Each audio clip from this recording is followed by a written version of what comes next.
आप सभी को मेरा आत्मवंदन। पीएमसी ध्यान नेपाल में सभी का हृदय से बहुत बहुत स्वागत। अपने प्रिय गुरु ब्रह्म ऋषि पिता महाअवतार बाबा जी, सभी आध्यात्मिक और आराध्य गुरुओं को साष्टांग प्रणाम करते हुए हम आज का सत्र आरंभ करेंगे। और मैं अपनी सरोजनी माँ का हृदय से बहुत बहुत स्वागत करती हूँ। पूरे ग्रुप की तरफ से उनका हार्दिक हार्दिक स्वागत और अभिनंदन। ओवर टू यू माँ जी। धन्यवाद। सभी सुहृदों को आत्मवंदन करके मैं शुरुआत कर रही हूँ गणेश स्तोत्र की। प्रणम्य शिरसा देवं गौरीपुत्रं विनायकं भक्तावासं स्मरे नित्यम् आयुः कामार्थसिद्धये। या कुन्देन्दुतुषारहारधवला या शुभ्रवस्त्रावृता या वीणावरदण्डमण्डितकरा या श्वेतपद्मासना या ब्रह्माच्युतशङ्कर प्रभृतिभिर्देवैः सदा वन्दिता सा मां पातु सरस्वती भगवती निःशेषजाड्यापहा।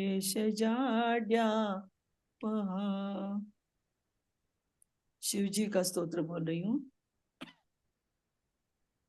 सदाशिव समारंभा शंकराचार्य मध्यमाम् अस्मदाचार्य पर्यन्ताम् वन्दे गुरु परंपराम्।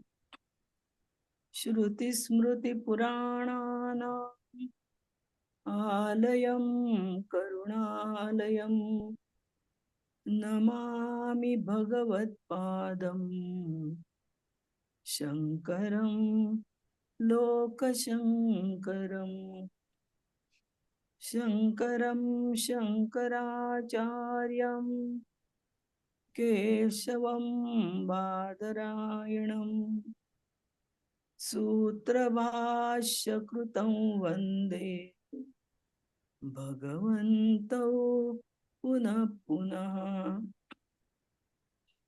ईश्वरो गुरुरात्मेति मूर्तिभेदविभागिने व्योमवत् व्याप्तदेहाय दक्षिणामूर्तये नमः। इसका अर्थ ऐसा है, सदाशिव जी से जिसका प्रारंभ होता है, भगवत पूज्यपाद आदि शंकराचार्य जिसके मध्य में हैं, और हमारे हर एक के सद्गुरु तक ये गुरु शिष्य जो परंपरा चली आई है, उन सभी को मेरा वंदन है। श्रुति स्मृति पुराण इसका निवास स्थान होने वाला करुणामय और जगत का कल्याण जो चाहते हैं, ऐसे भगवत पूज्यपाद शंकराचार्य जी से मेरा नमस्कार है। शिव स्वरूप जो है, भाष्यकार भगवान शंकराचार्य, और केशव स्वरूप जो सूत्रकार है, वो भगवान श्री बादरायण व्यास जी। उनको मेरा पुनः पुनः आदरणीय नमस्कार है। ईश्वर, गुरु और आत्मा,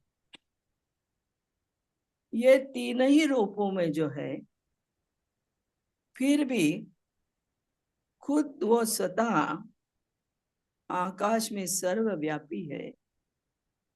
ऐसी कलयुग की शिव जी की प्रतिमा हम दक्षिणामूर्ति में देखते हैं। उस दक्षिणामूर्ति को मेरा नमस्कार है। अब हनुमान चालीसा के खाली 2-3 भाग ही रह गए चौपाई। उसके पहले मैं आपको बहुत ही नम्रता से कुछ मार्गदर्शन करना चाहती हूँ जो मेरे सद्गुरु ने मुझे किया है। उन्होंने जो बोला है कि तुम जो कुछ भी करोगी, पूजा करोगी तो पूरे समर्पण भाव से करोगी, तुम साधना करोगी तो भी वहां संपूर्णतया समर्पण चाहिए। यानी हमारे सद्गुरु के प्रति खाली आदर भाव से नहीं, तो पूरी समरसता चाहिए। और ये समरसता होने के बाद ही हमको सब कुछ मिलता है। हम जो ध्यान साधना करते हैं, जो महाअवतार बाबा जी ने क्रिया योग दिया है, बहुत ही सुंदर है। पूरे शरीर की चेतना जागृत करने वाला है। वेरिकोज वेन्स भी मेरी उससे पूर्णता गई है। लेकिन बरसों से जो ये ध्यान करके आए हैं, उनकी ये तकरार होती है कि अभी भी हमें दर्शन नहीं मिला। तो दर्शन नहीं मिला, इसमें थोड़े हमारा प्रॉब्लम ऐसा होता है कि पूर्णतया श्रद्धा चाहिए, पूर्णतया भक्ति चाहिए और पूर्णतया समर्पण चाहिए।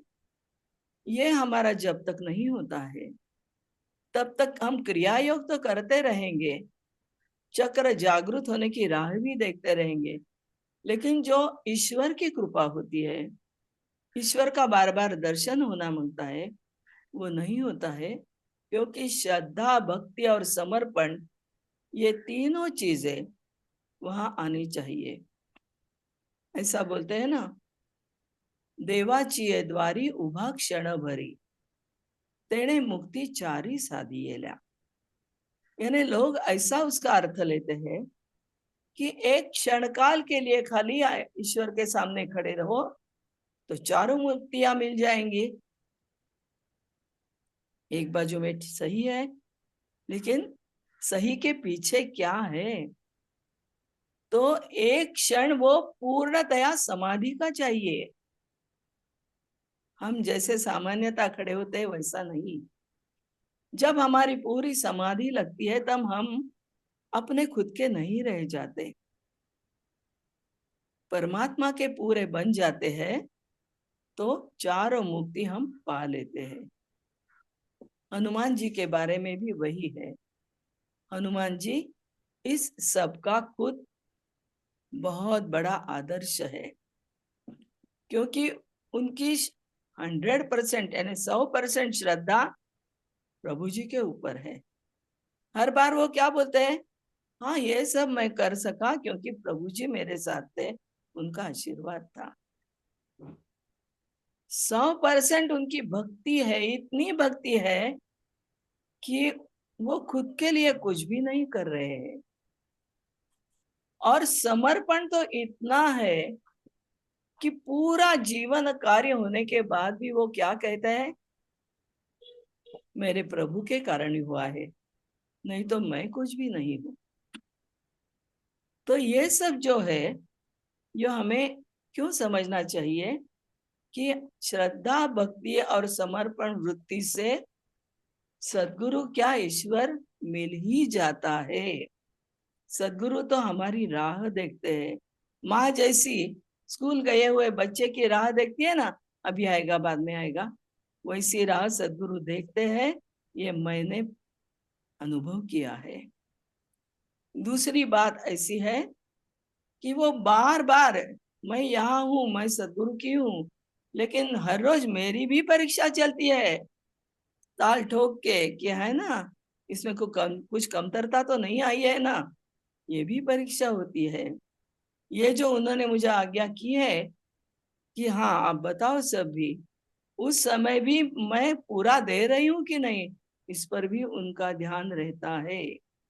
नहीं तो हनुमान जी की कृपा से मैं आपके सामने हनुमान जी सिखाने को नहीं खड़ी हो पाती, क्योंकि आपको रामायण पाठ सुनने को मिलेंगे, महाभारत के मिलेंगे, भगवत गीता सुनने को मिलेगी, ज्ञानेश्वरी सुनने को मिलेगी, लेकिन स्पेशल हनुमान का चरित्र कोई सिखाता नहीं है।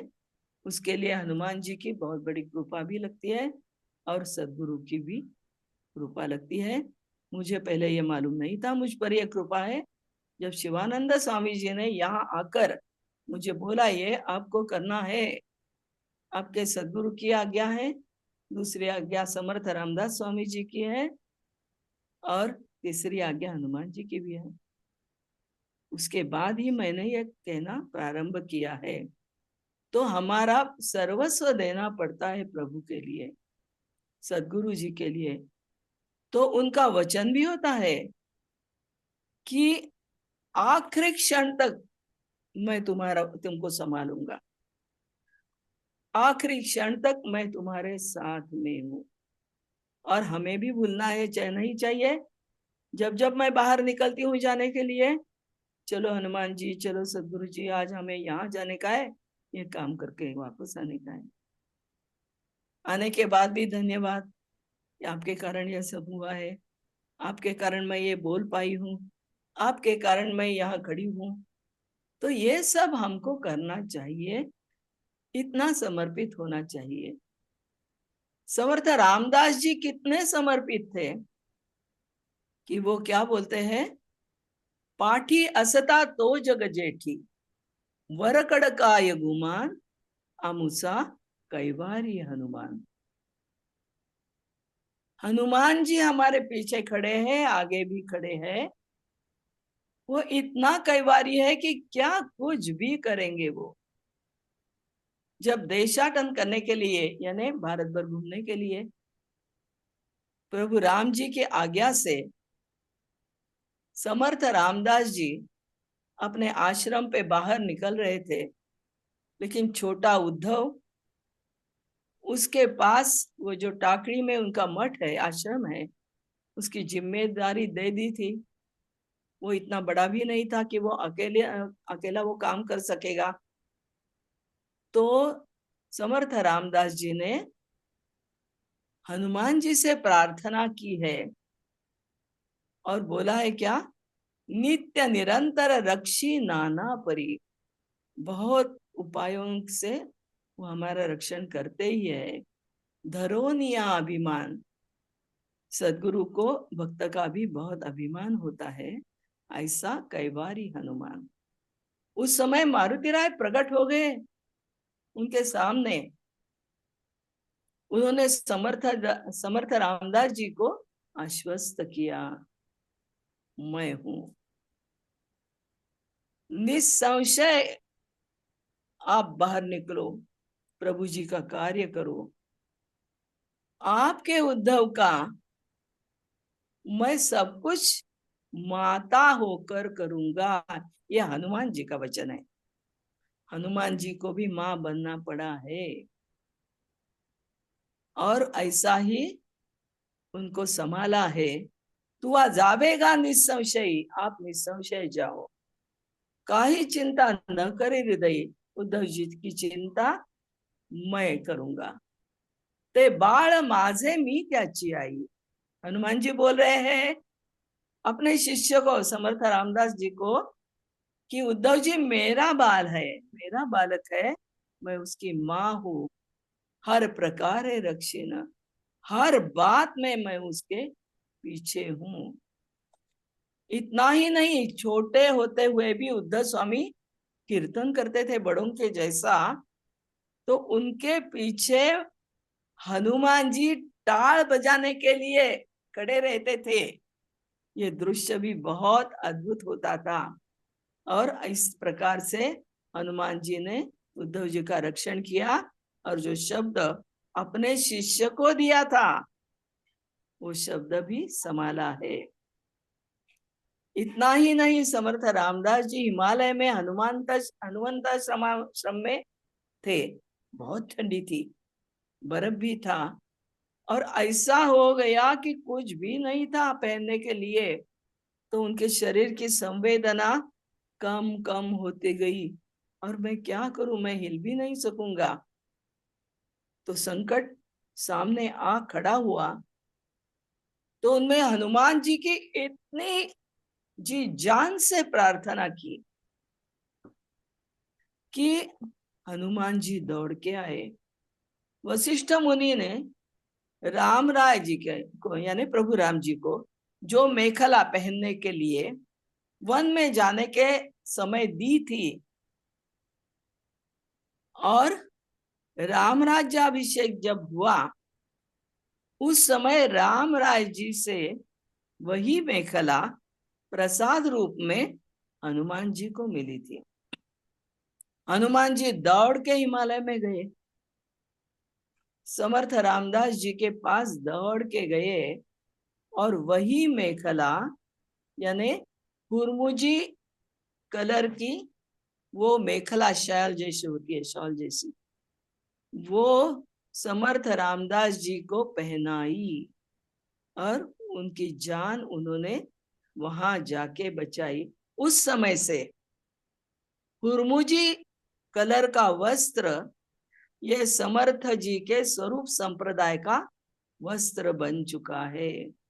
हम भी किसी को वस्त्र देते हैं शॉल के रूप में, तो वो भी हुरमुजी कलर का होता है। यानी भगवा कलर किंचित सा ब्लैकिश चॉकलेटी शेड, वो हुरमुजी कलर होता है।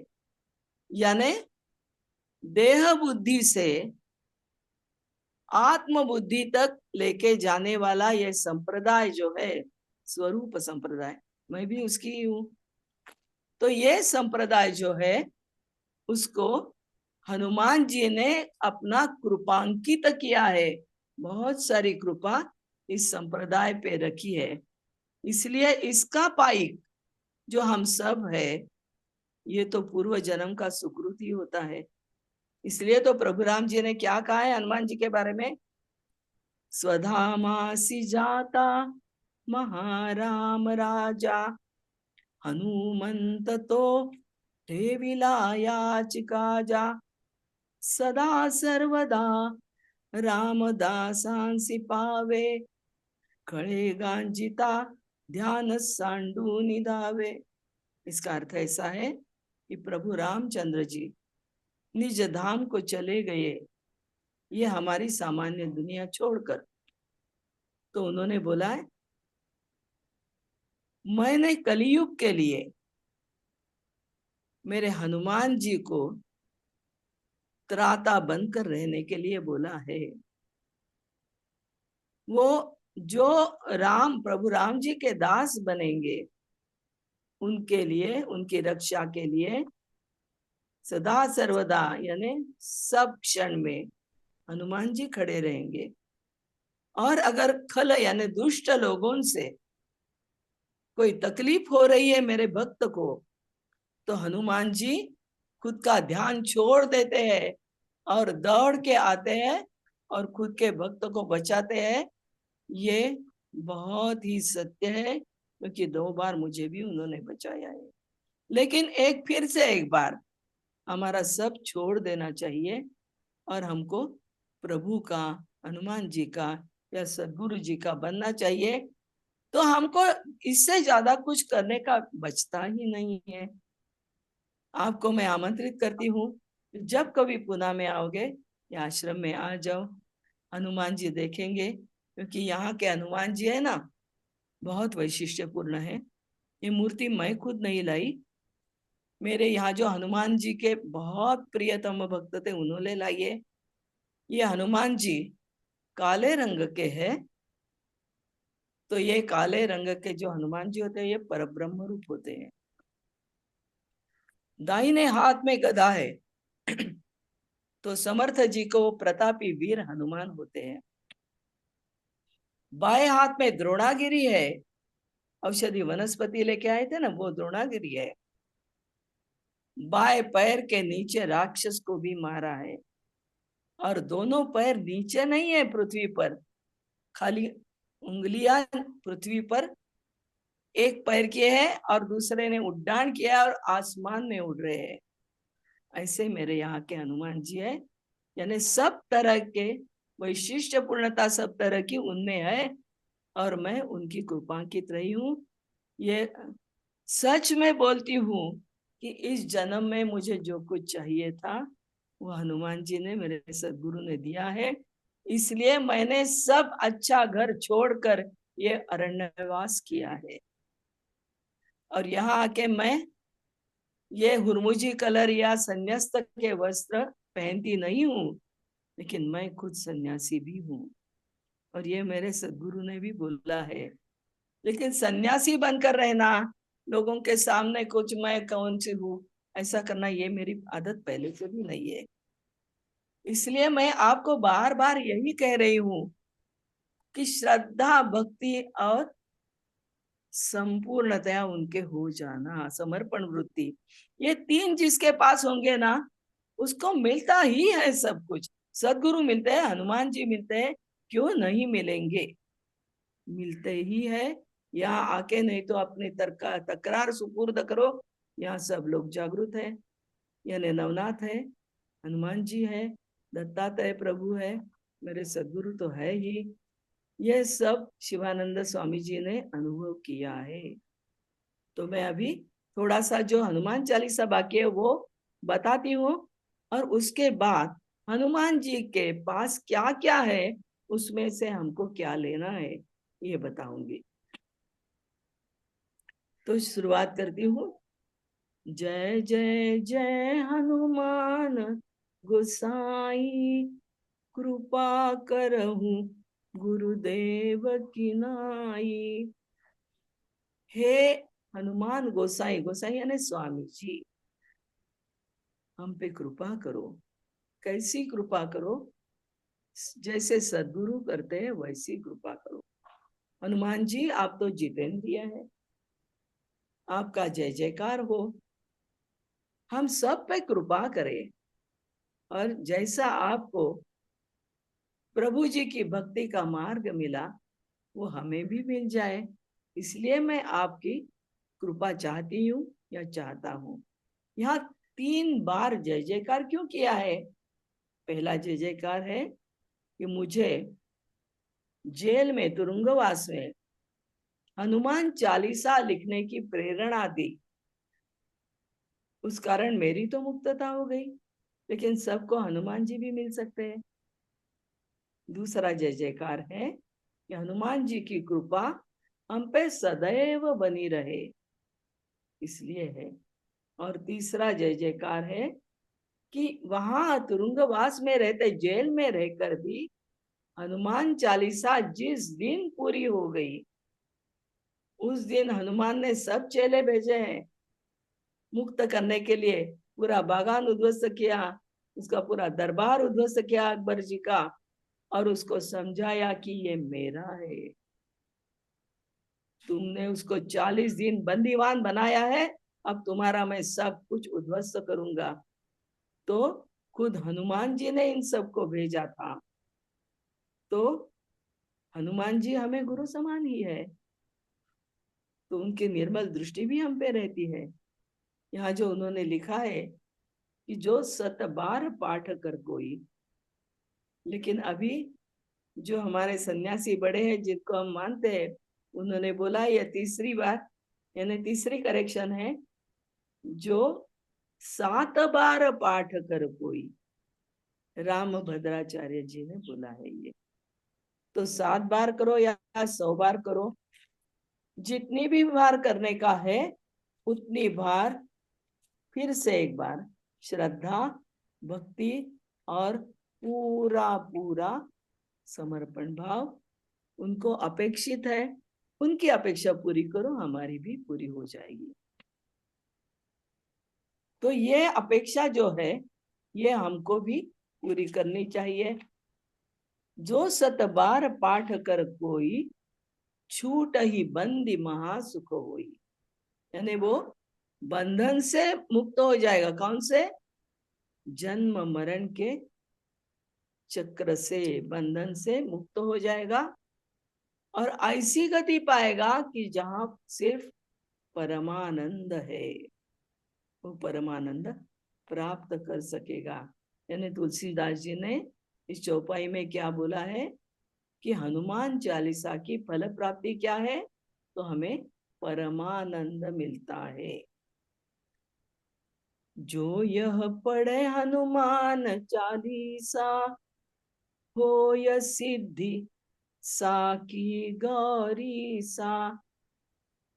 साकी गौरी सा, साथ में पार्वती के स्वामी भी है, यानी शिव जी का भी लाभ होगा। प्रत्यक्ष भगवान शंकर साक्षी है। किसको?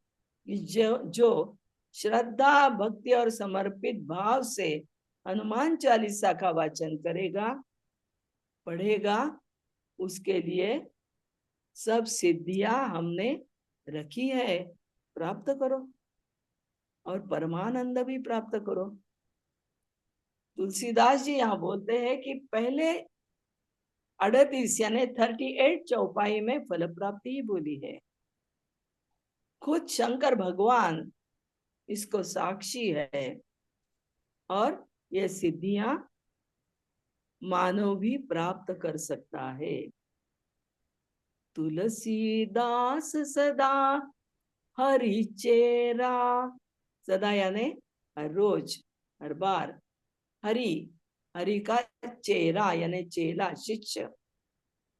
की जयनाथ हृदय में डेरा, नाथ कृपा कीजिए और मेरे हृदय में डेरा डालिए, निवास कीजिए। हे नाथा, ये हनुमान जी। तुलसीदास हर बार आपका भक्त ही रहेगा, श्री हरि का भक्त ही रहेगा। लेकिन यह शिष्य की एक ही प्रार्थना है, क्या है? कि जयनाथ हृदय में डेरा, मेरे हृदय में आप निवास कीजिए, क्योंकि मैं तुम्हारा और राम जी का यानी हरि का भक्त हूं। पवन तनय संकट हरन मंगल मूर्ति रूप। पवन तनय वायुपुत्र, संकट हरन संकट का हरण करने वाला, जो मंगल मूर्ति रूप, मंगल मूर्ति यानी सबका मंगल कल्याण करने वाली मूर्ति के रूप में जिसे हम पहचानते हैं। राम लखन सीता सहित हृदय बसहूं सुरभूप। हृदय बसहूं, हृदय में वास करो, बैठ जाओ, हृदय में निवास आपका मेरे हृदय में हो जाना चाहिए। हे पवन सुत, पवन तनय, आप संकट हरण यानी संकट मोचन हो, मंगल मूर्ति रूप हो, आप देवराज हनुमान हो। राम लखन सीता सहित, राम लक्ष्मण और सीता सहित मेरे अंतर मन में निवास करो, इतनी मैं आपकी भक्ति करना चाहता हूँ। यानी हनुमान चालीसा के शुरुआत में दो दोहे और ये आखिर का दोहा, ये ज्यादा के है, ये खाली प्रार्थना की है। और क्या बोला है? मेरे अंतर मन में आप निवास करो। यानी हनुमान चालीसा जो तुलसीदास ने लिखी है, वो हमारे सब भक्तों के लिए बहुत प्यारा सा वरदान है कि जो संकट काल में खाली नहीं, पूरे कलियुग के लिए भी वरदान है। ऐसा वरदान कैसे मिल गया? हनुमान जी ने ऐसा क्यों दिया? क्योंकि हनुमान जी खुद रुद्रावतारी है, चिरंजीव भी है और बहुत सारे दिव्य गुण उनमें समाये हुए हैं। कौन से दिव्य गुण हैं? देखो, पहला गुण है उनका जब जन्म हुआ तो वज्र की चड्डी पहन के हुआ और सूर्य के ऊपर वो जो ग्रास यानी खाने के लिए ये फल है ऐसा लग के गए थे। उसी समान जो बाद में वरदान मिले हैं उसके कारण उनका पूरा शरीर वज्र का ही बन गया।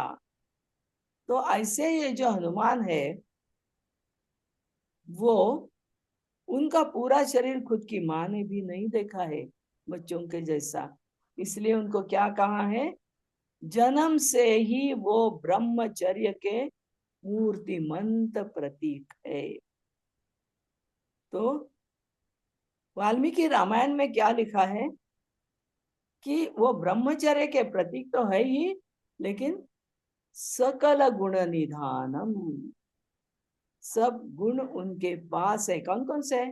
वो तेजस्वी है, उनके पास धृति यानी धारिष्ट्य धैर्य है, उनके पास यश है, उनके पास चातुर्य है, शक्ति है, फिर भी उनके पास बहुत विनम्रता है, यानी नीतिमत्ता भी है, पुरुषार्थ भी है, बुद्धिमत्ता भी है, लेकिन इसको युक्ति के साथ शक्ति को कैसे लगाना है वो जानते हैं। खाली शक्ति नहीं है, खाली शक्ति है तो पहलवान जैसे हो जाएगा, और जो पहलवान शक्ति के साथ बुद्धि को भी चलाता है वो हनुमान जी के जैसा हो जाएगा। तो हनुमान जी को इस ब्रह्मचर्य के कारण जन्म से ही बहुत सारे दिव्य गुण मिल गए हैं। दूसरा कौन सा है वैशिष्ट्य उनका? उनका वेदों का अभ्यास बहुत गहन है, पूरा अभ्यास किया है। ऋग्वेद, यजुर्वेद और सामवेद पर वो कुशलता पूर्वक बोलने वाले हैं। और उनका व्याकरण जो है, ग्रामर, व्याकरण जो है उसका भी गाढ़ा अध्ययन है।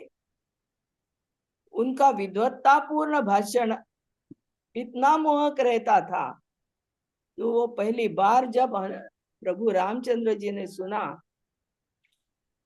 तब रामचंद्र जी को हनुमान जी से प्यार हो गया। अरे ऐसा बोलना चाहिए, इसमें विद्वत्ता है। और ये भाषण जो उन्होंने दिया है वो इतना अस्खलित रूप से और ऐसा रसभरित है कि कोई इधर उधर मुड़ भी ना सके। तो उसी समय उन दोनों में बहुत अंतरंग का प्यार बन ही गया। श्री प्रभु राम जी का उत्तुंग व्यक्तिमत्व, उसका साक्षात्कार हनुमान जी को हो गया। तो हनुमान जी ने उनका पूरी तरह से दास्यत्व स्वीकार दिया और हनुमान जी दास्य भक्ति का सर्वोच्च आदर्श बन गए। सबसे पहले व्याख्यान में मैंने आपको जो बताया था उसकी याद फिर से करा देती हूँ। क्या याद करा देती हूँ? देह दृष्ट्या तु दासोऽहं, जीव दृष्ट्या त्वदंशकः, आत्मदृष्ट्या त्वमेवाहम् इति मे निश्चला मति। हमें भी ऐसा ही होने का है। कैसा? कि दरबारी लोगों के लिए उन्होंने उत्तर दिया। प्रभु रामचंद्र जी बोले ना, अरे क्या हनुमान जी ये क्या बोल रहे हैं, आप मेरे कौन लगते हो?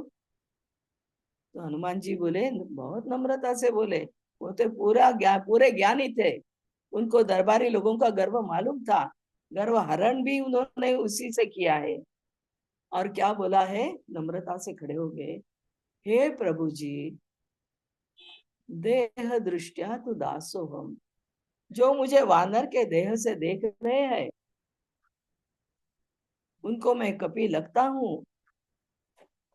अगर ऐसा हूं तो देह दृष्टि से देखा जाए तो मैं आपका दास ही हूं ना। जीव दृष्टिया त्वदंशकः। हाँ, लेकिन जो लोग मानते हैं कि हर प्राणी में जीव होता है और हर एक जीव ईश्वर से मिलता है जाके, तो उस जीव की दृष्टि से हे प्रभु मैं आपका अंश ही हूं ना। लेकिन इससे भी आगे जिनके अंतःकरण की बढ़ी हुई दिव्यता है, इससे भी आगे जो जा सकते हैं, यानी जिनके पास आत्मौपम्य बुद्धि है, आत्मा की जान पहचान है, तो आत्मदृष्टया त्वमेवाहम, हे प्रभु, अगर आत्मोपम्य दृष्टि से देखा जाए, आत्मा की तरफ से देखा जाए, तो प्रभु मैं विनम्रता से कहता हूं कि आप मैं हूं और मैं आप हूं, यानी मुझ में और आप में अद्वैत है, हम अलग है ही नहीं। यानी दरबारी लोगों की इज्जत नहीं बची इधर, उनको उन्होंने सामान्य भी कहा है क्योंकि मुझे वानर के रूप में देख रहे हैं। उनको जीव दृष्टया आप आदमी लोग हो, मनुष्य हो, ये भी कहा है। और ऐसा बोला है कि अगर आप आत्मा और परमात्मा को जानते हैं, उनका अद्वैत जानते हैं, तो हमारा अद्वैत है। कितना चातुर्यपूर्ण उत्तर उन्होंने दरबार में दिया है। देखो, हमारे जीवन में भी यही स्टेप्स है कि पहले हम दास बन जाएंगे, जीव दृष्टया उनके बन जाएंगे, और आत्म दृष्टया आत्मा परमात्मा एक रूप हो जाए। इसी मार्ग से हमें भी जाने का है। तीसरा दिव्य गुण उनके पास क्या है? दास्य भक्ति। नवविधा भक्ति कही है। कौन सी है नवविधा भक्ति?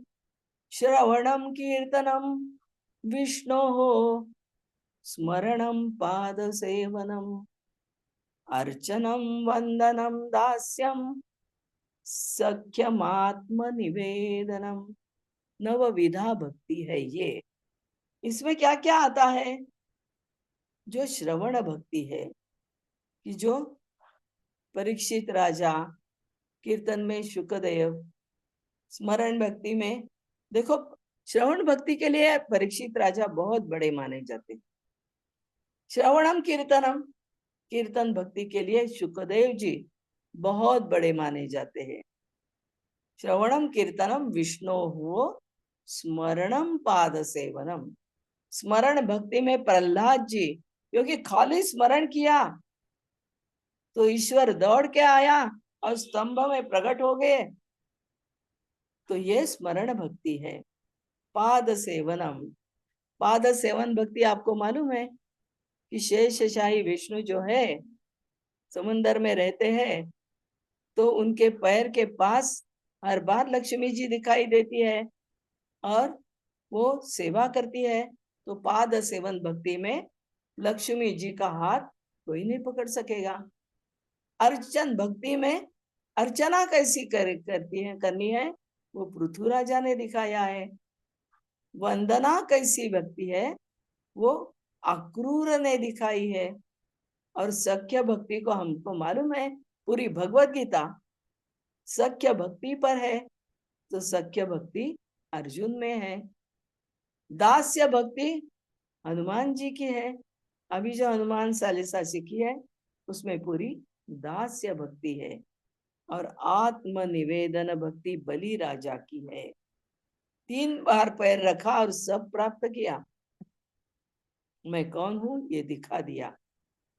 हनुमान जी को खाली प्रभु जी की सेवा के बिना कुछ नहीं अच्छा लगता, तो दास्य भक्ति है। चौथा गुण हनुमान जी में है पराक्रम। खुद हनुमान जी को पता नहीं था कि वो कितने पराक्रमी है।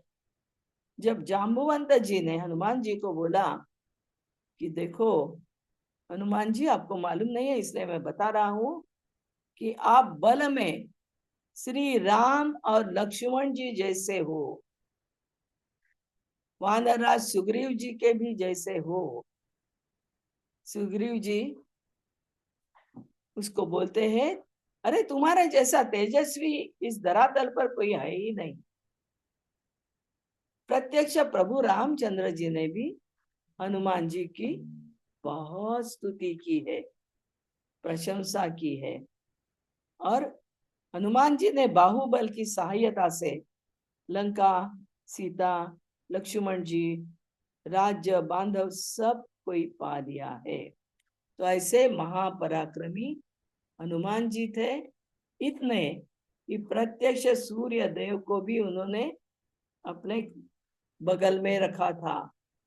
कैलाश पर्वत को 20 भुजाओं से उठा लिए थे जो रावण जी, उनको एक मुष्टि प्रहार से उन्होंने घायल किया था।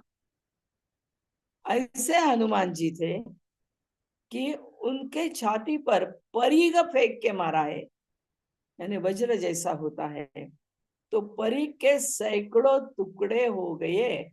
और जैसे आसमान से सैकड़ों उल्कापात होता है ना, वैसा लोगों को दिखाई दिया था। उनकी गर्जना यानी बुभुकार बहुत बड़ा था। अर्जुन के रथ पर बैठकर हनुमान जी ने बहुत बड़ी गर्जना की, ऐसी की कि शत्रु का सैन्य, कौरवों का सैन्य था, शायद उनके प्राण निकल जाएंगे, क्योंकि ये तो वायु का ही प्रसाद था। पांचवा गुण उनका है, वो बहुत बड़े बलवान और पराक्रमी है। देखो कितने बलवान है।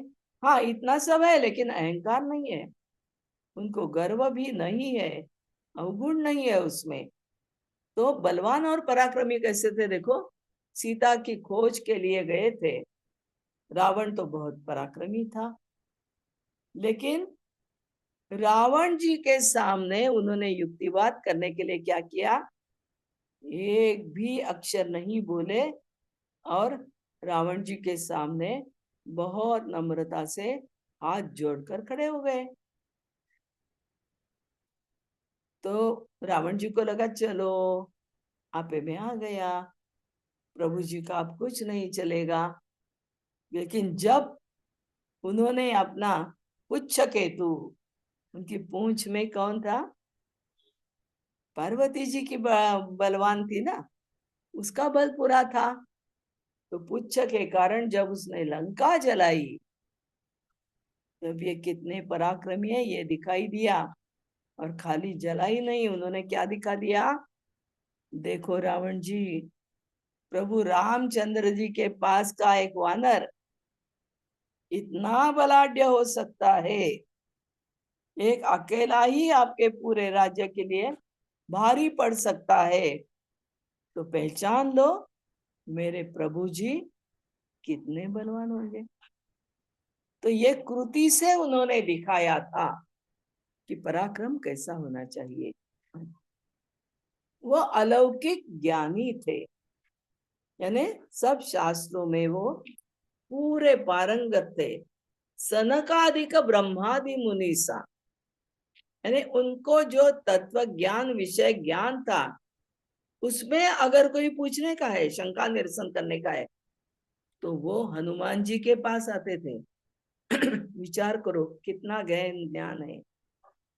सनकादिक मुनि बहुत बड़े, लेकिन शंका निरसन के लिए हनुमान जी के पास आते हैं।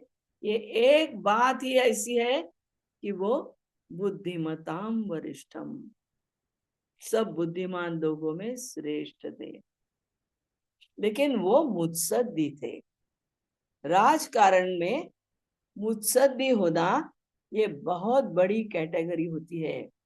यानी मुत्सद्दी होने वाले, उनका बर्ताव अच्छा भी रहता है और सही समय पे सही डिसीजन लेना, निर्णय लेना, ये मुत्सद्दी लोगों की क्षमता भी होती है। हनुमान जी ऐसे ही अद्वितीय मुत्सद्दी माने जाते हैं। क्योंकि रावण जी के पास जाकर क्या करो, ये प्रभु जी ने नहीं बताया था, फिर भी उन्होंने इतना बहुत कुछ किया कि खुद प्रभु जी भी आश्चर्यचकित हो गए। यानी बुद्धि और शक्ति, इनका समन्वय युक्ति के साथ है, तो वो जगत जेता ही बन सकते हैं। और उनकी ये मुत्सद्देगिरी कहाँ चली देखो, कि जब रावण जी का सब उध्वस्त किया था, लेकिन विभीषण जी जो है वो बहुत अच्छे थे, वो राम जी के पक्ष में आ गए। तो उनका स्वीकार करने का है या नहीं करने का, तो सब लोग विचार करने लगे कि क्या करे। सुग्रीव ने और बहुत सारे लोगों ने इसके लिए नकार दिया कि नहीं, विभीषण रावण जी का भाई है, उसका स्वीकार मत करो। तो आखिर में प्रभु ने हनुमान जी को पूछा कि हनुमान जी बोलो ना, तुम्हारा मत क्या है। उन्होंने तत्काल क्या उत्तर दिया मालूम है, एतावत्तु पुरस्कृत्य विद्यते तस्य संग्रह। ऐसा बोलकर क्या बोले, उनका संग्रह करो, उनको अपनी बाजू में ले लो। क्या बोले, उनको अपने पक्ष में ले लो। क्यों? कि जो आदर्श होता है, जो पुरस्कृत होता है, उसको अपने संग्रह में क्यों रखना चाहिए? क्योंकि हनुमान जी साइकोलॉजिस्ट थे, उनके मानस शास्त्र का पूरा पूरा अभ्यास था। और राम जी भी ऐसे बोले वाले नहीं थे। हनुमान जी के बोलने पर उन्होंने तात्काल कबूल किया और विभीषण को अपने बाजू में ले लिया। और एक अचरज की बात है, हनुमान जी शास्त्रोक्त संगीत जानने वाले थे। उनका संगीत का अभ्यास बहुत पूरा अच्छा था। वो उत्तम गा सकते थे, उत्तम भजन कर सकते थे। भजनी मारुति प्रसिद्ध है। उत्तम प्रवचनकार भी थे। और उनका संगीत का नैपुण्य कितना था? संगीत शास्त्र में जो पुराने काल के दुर्मिल यानी जो नहीं मिलते ऐसे जो ग्रंथ है, उसमें दो ग्रंथ है, हनुमत संहिता और दूसरा उसका नाम है आंजनेय संहिता। दोनों एक ही है। ये जो ग्रंथ जो है, उसमें संगीत शास्त्र का गाढ़ा और परिपूर्ण ज्ञान उन्होंने दे दिया है। और ये सब कहाँ आया? अनूप संगीत रत्नाकर नामक बहुत बड़ा ग्रंथ है, उसके मंगलाचरण में ही हनुमान जी के इस ग्रंथ का उल्लेख किया है। जो 8 संगीताचार्य है, उसमें पहला संगीताचार्य मारुति राय यानी हनुमान जी है। अंजनेयो मातृगुप्तो, देखो कौन कौन है? अंजनेयो मातृगुप्तो, रावणो नंदिकेश्वरा, स्वातिर्गणो बिंदुराजा, क्षेत्र राजस्य काला। यानी पहला हनुमान, बाद में मातृगुप्त, रावण, नंदिकेश्वर, स्वातिर्गण, बिंदुराज, क्षेत्रराज और काहल। ये 8 लोग हैं कि जो संगीत शास्त्र के प्रवर्तक माने जाते हैं। यानी देखो इतने सारे गुण जिसमें है, शक्ति भी है, युक्ति भी है, ज्ञान भी है, बल भी है, सब कलाओं में निपुण है। इसलिए उनको क्या कहा जाता है? सकल गुण निधानम वानराणाम अधीशम। जो वानरों का प्रमुख है वो कैसा है? सब गुण निधान, उनके निधान यानी साठा, अगर सब गुण उनके पास है। और एक है 9वां, सप्त चिरंजीवों में हनुमान जी एक है। यानी प्रभु रामचंद्र जी उनको क्या बोले कि हनुमान जी, आप तो मुझे पंच प्राण दे रहे हो, लेकिन मैं आपको क्या बोलता हूं, देखो आपने इतने उपकार मुझ पे आज तक किए हैं कि एक उपकार के लिए एक एक बार प्राण दिया, तो भी मैं आपके उपकारों की फेड़ यानी शुक्रगुजार नहीं हो सकता हूं। क्योंकि प्राण 5 ही है और पंच प्राण तुम्हारे उपकारों के आगे बहुत कम है, क्योंकि तुम्हारे उपकार अनंत है। इसलिए श्री रामचंद्र जी के जो प्रीति है, उनकी जो विश्वास है उनका, वो प्रभु रामचंद्र पे ही है। तो प्रभु रामचंद्र जी क्या बोलते हैं? रामायण का जो अंतिम भाग है, उसमें चिरंजीव हनुमान के बारे में बोलते हैं। हनुमान जी क्या बोलते हैं? हे प्रभु, मेरा प्रेम, मेरी भक्ति सदैव आपके पास, आपके चरणों में रहनी चाहिए। अंतःकरण का, मेरे अंतःकरण का भाव दूसरा दूसरे कहीं भी और नहीं जाना चाहिए। जब तक ये राम कथा इस विश्व में चलती रहेगी, तब तक ही मेरा शरीर इस विश्व में रहेगा। इसे बोलती हो कि मेरे अंतःकरण का भाव खाली प्रभु जी के लिए है। जब तक श्री राम प्रभु की राम कथा इस विश्व में चलती रहेगी, कलयुग में चलती रहेगी, उस समय तक ही मुझे ये शरीर को जीवित रखना है। बाद में मुझे भी रहना नहीं है। तो ये खाली सुन लिया प्रभु रामचंद्र जी ने, आंखों में आंसू बहने लगे। प्रभु रामचंद्र जी सिंहासन पर से जल्द ही उठ गए और हनुमान जी को उन्होंने पकड़ लिया, गाढ़ आलिंगन दे दिया और आशीर्वाद दिया कि हे कपि श्रेष्ठ, तुम जो अभी बोल रहे हो वही होगा। जब तक राम कथा रहेगी तब ही आप रहोगे। कलयुग के बाद मैं भी नहीं रहूंगा, आप भी नहीं रहोगे, तो नया युग आएगा। इसलिए सप्त चिरंजीवों में हनुमान जी है। सप्त चिरंजीव कौन से हैं? अश्वत्थामा बलिर्व्यासो हनुमांश्च विभीषणः कृपः परशुरामश्च सप्तैते चिरंजीविता। यानी राम और हनुमान जी का जो संबंध है, जो प्यार है, जो जीवन है, वो आज तक हजारों बरस हो गए हैं, फिर भी राम जी के साथ कौन है? राम जी के साथ फिर भी आज तक हमको हनुमान जी ही दिखाई देते हैं।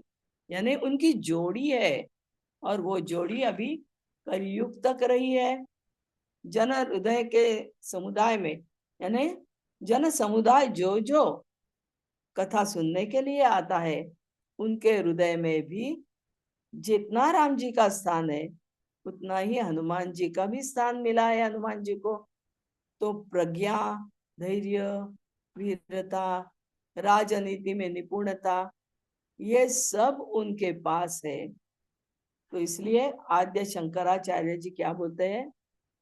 अखंड नादा से अनुसंधान मना आनंद देई पूर्ण तेणो तया समाधान चित्त लये होत से।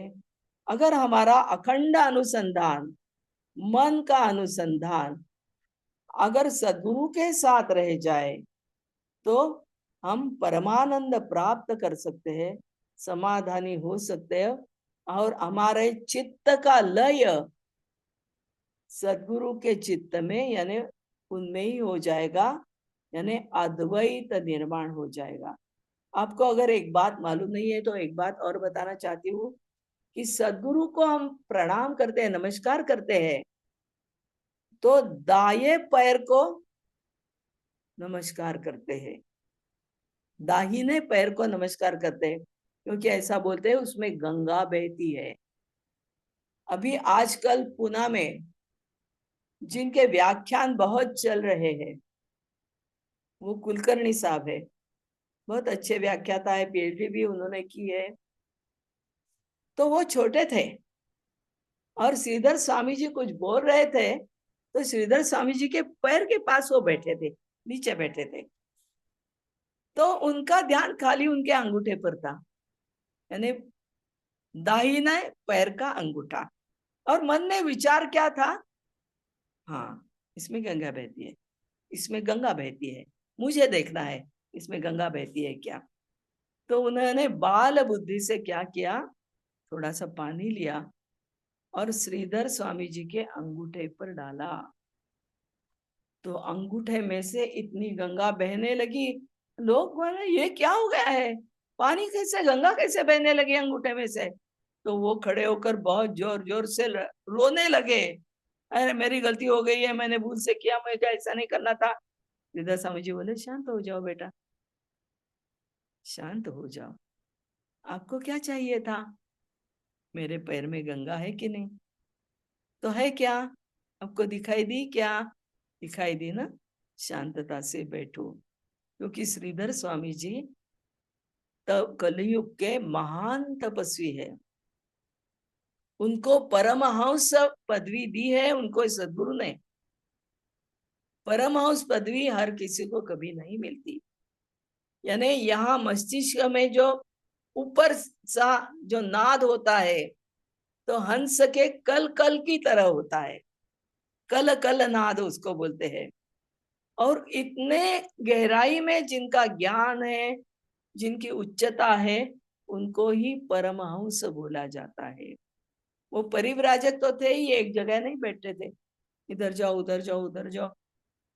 पूरे सनातन धर्म का झंडा उनके आश्रम पे आसमान में फहरता है। तो इसलिए उनको क्या कहा जाता है? परमहंस परिव्राजकाचार्य सदगुरु। भगवान ये पदवी भी उनको सदगुरु ने दी है। परमहंस परिव्राजकाचार्य सदगुरु भगवान श्रीधर स्वामी महाराज तपोनिधि है कलयुग के। तो उनके पैर के अंगूठे में गंगा बहती थी। तो ये भी सिद्ध हो गया है। तो ऐसे जो महान सदगुरु है वो भी इस परंपरा के ही है। कौन सी परंपरा? आदि नारायणम विष्णु ब्रह्मांडम च वशिष्ठकम श्री रामम मारुतिम वंदे रामदासम च श्रीधर। और श्रीधर स्वामी जी का अनुग्रह मुझे है। तो इस परंपरा में की मैं भी हूं। और जैसा समर्थ रामदास जी ने दो स्त्रियों को बोला था, वेण्णा बाई और अक्का बाई, कि आश्रम तुम्हें संभालना है।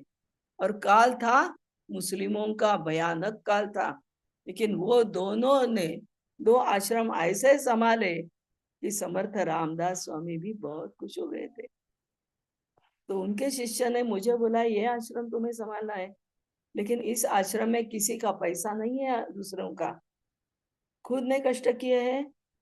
और उनको मैंने एक ही बार बोला कि मुझे झोली पसारने के लिए स्वामी जी मत बोलो, मैं कितना भी कष्ट करना चाहती हूँ, आप खाली यश दे दो और उसमें से ही आश्रम बनेगा। नहीं तो हर पत्थर पे ये इसका पत्थर, ये उसका पत्थर, ये उसका पत्थर, तो श्रीधर स्वामी जी का आश्रम कैसे रह जाएगा? तो उन्होंने मान लिया। 25 ईयर्स, 25 बरस तक उन्होंने इतना यश दिया कि पूरा पैसा उसमें से कमा कर ही आश्रम बनाया है। ये तो सदगुरु का ही आश्रम है। खाली मैं यहाँ सेवा करती हूँ और सेवा करने की संधि मुझे मेरे सदगुरु ने दी है। इसमें ही मैं बहुत खुश हूँ, बहुत ही खुश हूँ। क्योंकि 98 में मेरी पहली मृत्यु हो गई है। और उस समय हॉस्पिटल में आके उन्होंने मुझे बोला है कि देखो मैं बोल रहा हूँ वैसा करो, अगर तुम ऐसा करोगी तो जिंदगी भर तुम्हारी सब जिम्मेदारी मेरी होगी। तो मैं वैसे घर में आ गई। उन्होंने दिखाया कि मेरी मृत्यु कैसे हो गई। मेरी खुद का देह मैंने तिर्री पे देखा है कि जो शमशान में लाया गया था जलाने के लिए, और मैं अलग सी खड़ी थी। तो मुझे समझा नहीं कि ये तो देह मेरा है, डेड बॉडी, और मैं कौन हूँ। तो उधर स्वामी जी ने मुझे दिखाया कि देखो आत्मा कैसी अलग है, तुम्हारी आत्मा मेरे से जुड़ गई है और देह जो है वो अलग है, तुम्हारे देह की मृत्यु हो गई है। तो मैं जब ध्यान में से बाहर आ गई तो मैंने फोन करके पूछा, तो वो बोले नहीं नहीं नहीं नहीं, श्रीधर स्वामी जी ने पूरी जिम्मेदारी ली है, आपुले मरण म्या पहले द्वारा, तो तुम्हें ये काम करने का है। और उस काम को मैं पूरी तरह से निभा रही हूँ।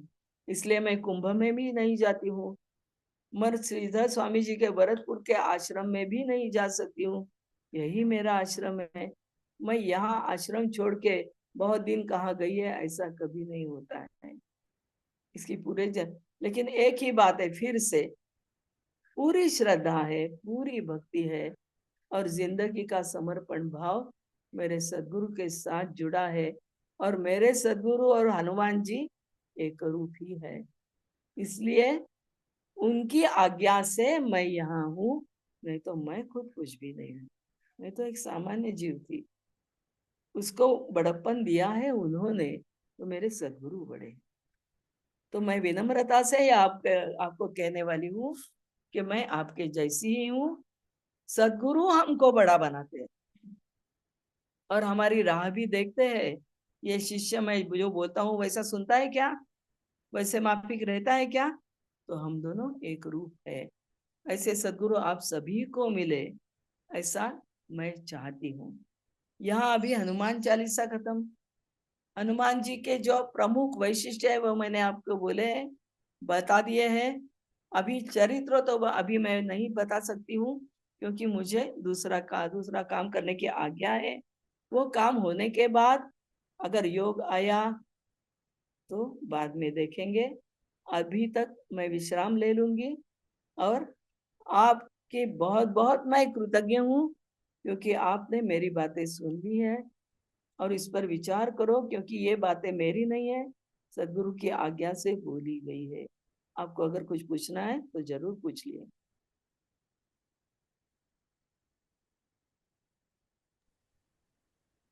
बहुत बहुत धन्यवाद सरोजनी माँ, बहुत बहुत धन्यवाद, आभार आपका, जो हम सभी को ये मौका मिला आपसे ये काइंड वर्ड्स सुनने का।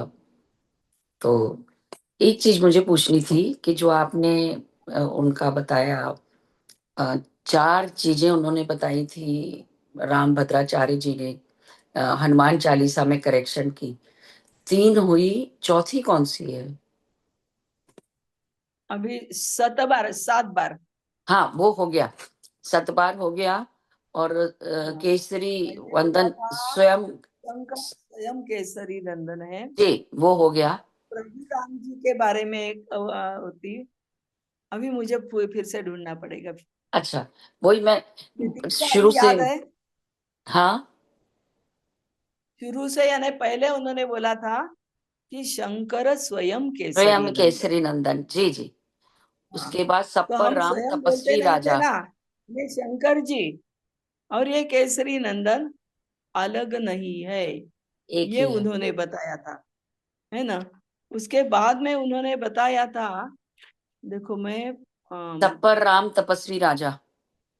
हाँ, वो शंकर स्वयं केसरी नंदन के बारे में।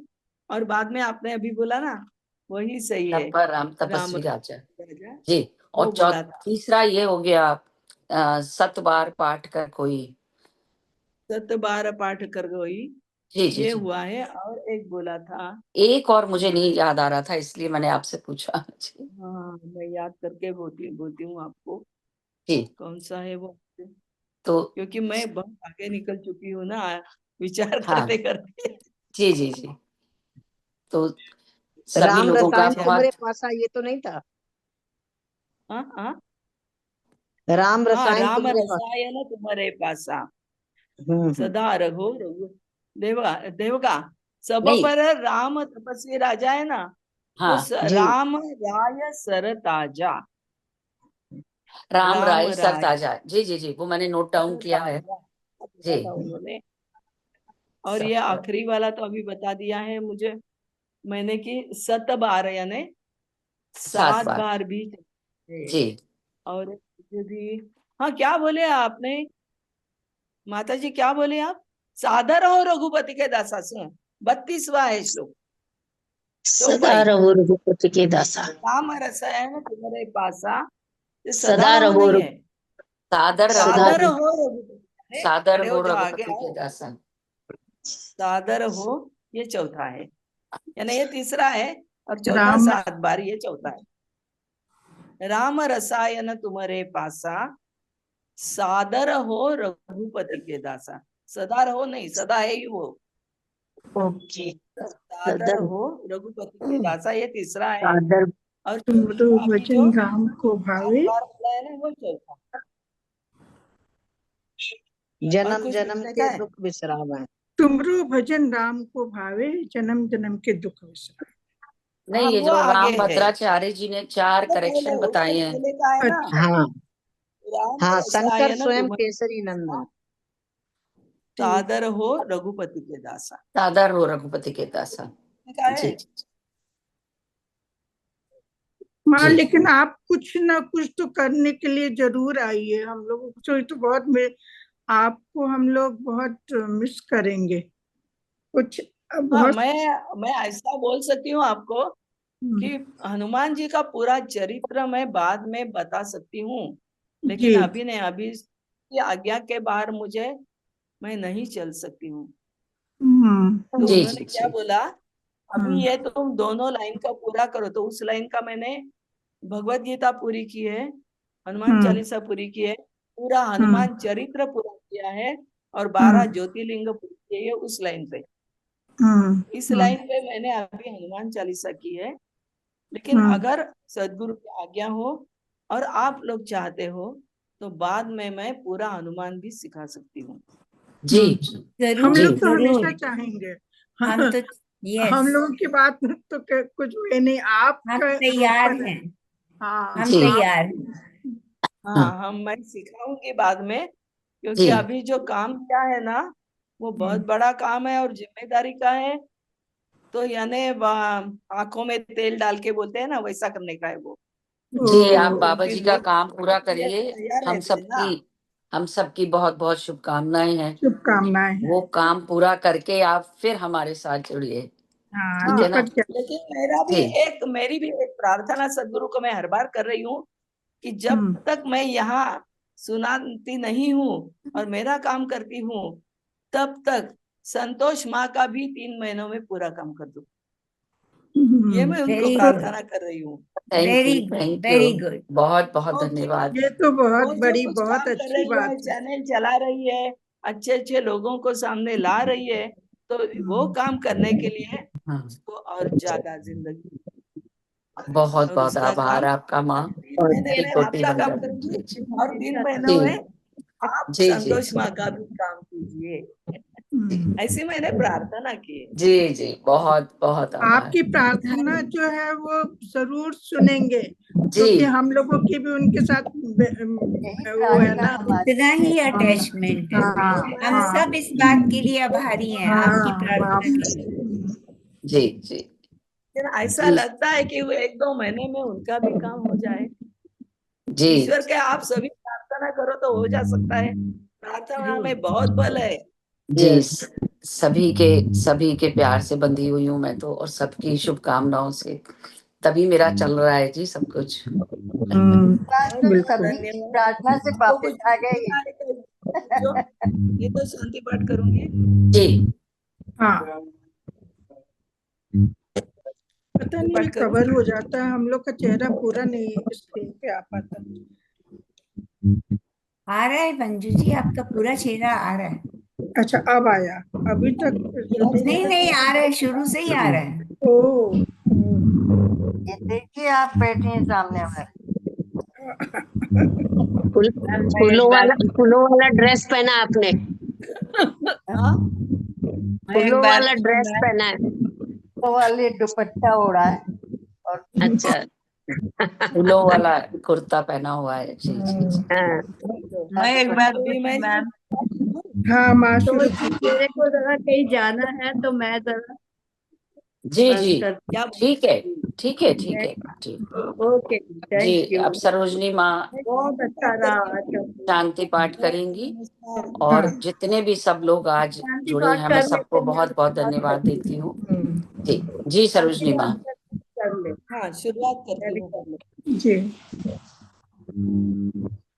ॐ सर्वेषां स्वस्तिर्भवतु, सर्वेषां शान्तिर्भवतु, सर्वेषां पूर्णं भवतु, सर्वेषां मङ्गलं भवतु।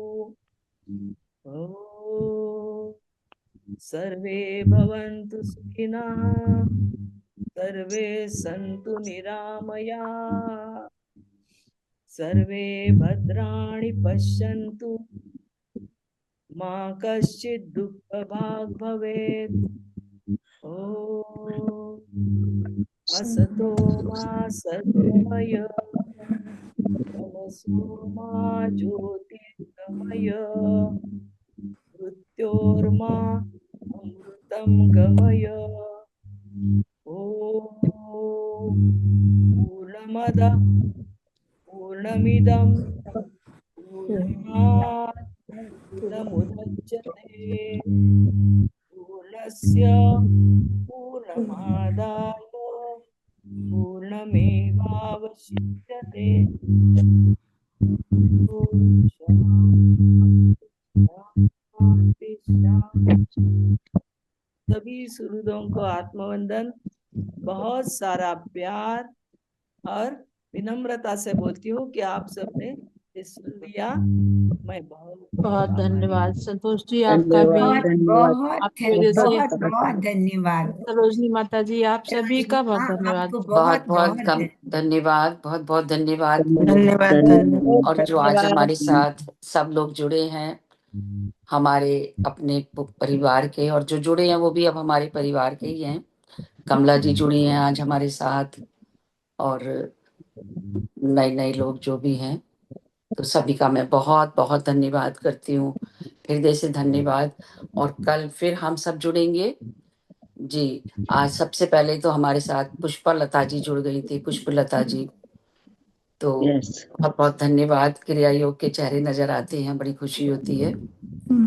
तो सभी का बहुत बहुत धन्यवाद करती हूँ, हृदय से धन्यवाद। और कल 4 बजे हम फिर मिलेंगे जी। रीता गुरन जी कुछ बोलना चाह रही हैं, बोलिए रीता जी। आत्मबंधन मैम, ये आत्मबंधन। मेरे बुक में तो ये राम रसायन तुम्हारे पास सदा रहो रघुपति दास, वो लिख रहे हैं। सदा सदा नहीं है मैम, सादर सादर रहो रघुपति के दासा। सदा की जगह सादर है। जी यानी राम रस का पान आपसे करने को मिलता है, ये अलौकिक है। बिल्कुल। सादर रहो रघुपति के दासा। सादर हो, हमारे सादर सहित हो, खड़े रहो, हमको दर्शन दे दो।